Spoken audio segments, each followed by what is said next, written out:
ఇవన్నీ కూడా అనేక చేనేత ఉత్పత్తులకి గుర్తింపు తీసుకొచ్చారు. ఏ ప్రాంతానికి ఆ ప్రాంతం పోటీపడి ముందుకు పోయే పరిస్థితికి వచ్చారు. ఇంకొక పక్కన మీరు ఒకసారి చూసినప్పుడు ఇక్కడికి వచ్చినప్పుడు ఈరోజు 1,27,000 మంది చేనేత మీద ఆధారపడ్డారు. నేను చాలా వృత్తులు చూశాను.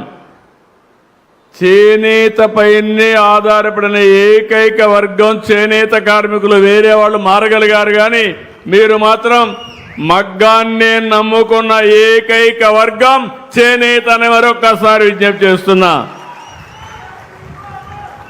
మీ అందరిలో ఒక సాంప్రదాయ ప్రకారం సృజనాత్మక కలిగిన వ్యక్తులు మీరందరూ, నైపుణ్యం ఉంది.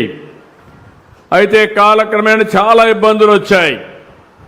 నేను రాజకీయాల్లోకి వచ్చిన తర్వాత ఎక్కువ కన్సర్న్ చూపించిన వర్గం చేనేత.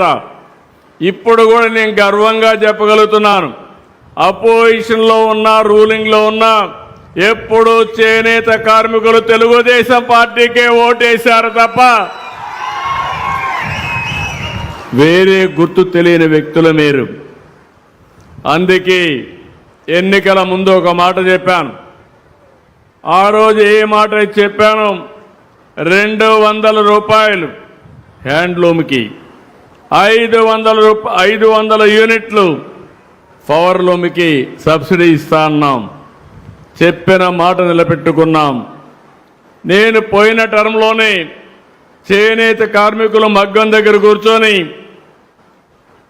అందులో వచ్చే కాటన్ అంతా కూడా కడుపులేకపోయి అనారోగ్యం పాలవుతున్నారనే ఉద్దేశంతో 50 సంవత్సరాలకే పెన్షన్ ఇచ్చింది మొదటిసారి చేనేత కార్మికులకి. అదో కమిట్మెంట్తో చేశాం.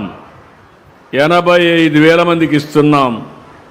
మొన్నే పెంచాం, 4,000, 6,000 ఇచ్చే పరిస్థితికి వచ్చాం. ఈరోజు 35 కోట్లు నెలకి ఇస్తున్నాం. 420 కోట్ల రూపాయలు ఖర్చు పెడుతున్నాం. ఇంకొక పక్కన 109 ప్రాథమిక చేనేత సహకార సంఘాలకి క్యాష్ క్రెడిట్ ద్వారా 79 కోట్లు ఇస్తున్నాం.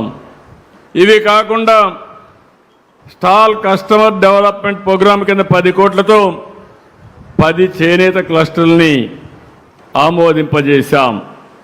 హ్యాండ్లూమ్ మార్కెటింగ్ కోసం అసిస్టెన్స్ కార్యక్రమంలో చేనేత కార్మికులు నేరుగా అవకాశాలు కల్పించడం, ఇలాంటి అనేక కార్యక్రమాలు ఆలోచిస్తున్నాం. ఉప్పాడలో ప్రత్యేక మౌలిక సదుపాయాల ప్రాజెక్టు, మంగళగిరిలో హ్యాండ్లూమ్ పార్క్ ఏర్పాటు కూడా చేస్తున్నాం. నేను ఇక్కడుండే బీసీలకు ఒకటే విజ్ఞప్తి చేస్తున్నా. 45 ఏళ్లుగా తెలుగుదేశం పార్టీకి వెన్నెముగ్గా ఉన్నారు. తెలుగుదేశం పార్టీని ఆదరించారు. మొన్న ఎన్నికల్లో ఎన్డీఏని ఏకపక్షంగా గెలిపించిన ఘనత బీసీలకి దక్కిందని చెప్పి కూడా నేను మీకు తెలియజేస్తున్నా. అందుకే మేము కూడా ఇది గుర్తుపెట్టుకున్నాం. ఎన్నికల ముందు మీరు గుర్తుపెట్టుకోవాలి, ఎలాంటి అత్యవసర పరిస్థితులు ఈ రాష్ట్రంలో ఉన్నాయో ఆ రోజు నేను కానీ, జనసేన అధినేత పవన్ కళ్యాణ్ గారు కానీ, ఇంకో పక్క ప్రధానమంత్రి నరేంద్ర మోడీ గారి నాయకత్వంలో మేము ఆ రోజు మీకు ఒక హామీ ఇచ్చాం. మళ్ళీ రాష్ట్రాన్ని పునర్నిర్మాణం చేస్తామని, సూపర్ 6 అమలు చేస్తామని, ఇంకో పక్క అభివృద్ధి కూడా సమాంతరంగా అభివృద్ధి చేస్తామని, ఎవరికి ఇబ్బంది లేని పరిపాలన ఇస్తామని హామీ ఇచ్చాను. 2 ఏళ్లయింది. మీ నమ్మకాన్ని నిలబెట్టుకున్న ప్రభుత్వం ఎన్డీఏ ప్రభుత్వం అవునా కాదా అని మిమ్మల్ని అడుగుతున్నా. ఇప్పుడే వెంకట్రావు గారి మిత్రుడు ఒక మాట అన్నారు, ఈజ్ వెరీ హ్యాపీ. 25,000 రూపాయలు ఈరోజు ఇస్తున్నాం. ఇంకో పక్కన మీరు చూస్తే 2 పిల్లలుంటే తల్లికి వందనంలో 15 × 2 30,000 రూపాయలు వస్తూ ఉంది. ఎక్కడన్నా పోవాలంటే ఆయన దూరంగా పెళ్లి చేసుకున్నాడు. ఒకప్పుడు ఎప్పుడో ఒకసారి పోయి వచ్చేవాడు. ఇప్పుడు ఏ ఇబ్బంది లేకుండా కుటుంబ సభ్యులు ఫ్రీగా తిరిగే పరిస్థితి వచ్చారు.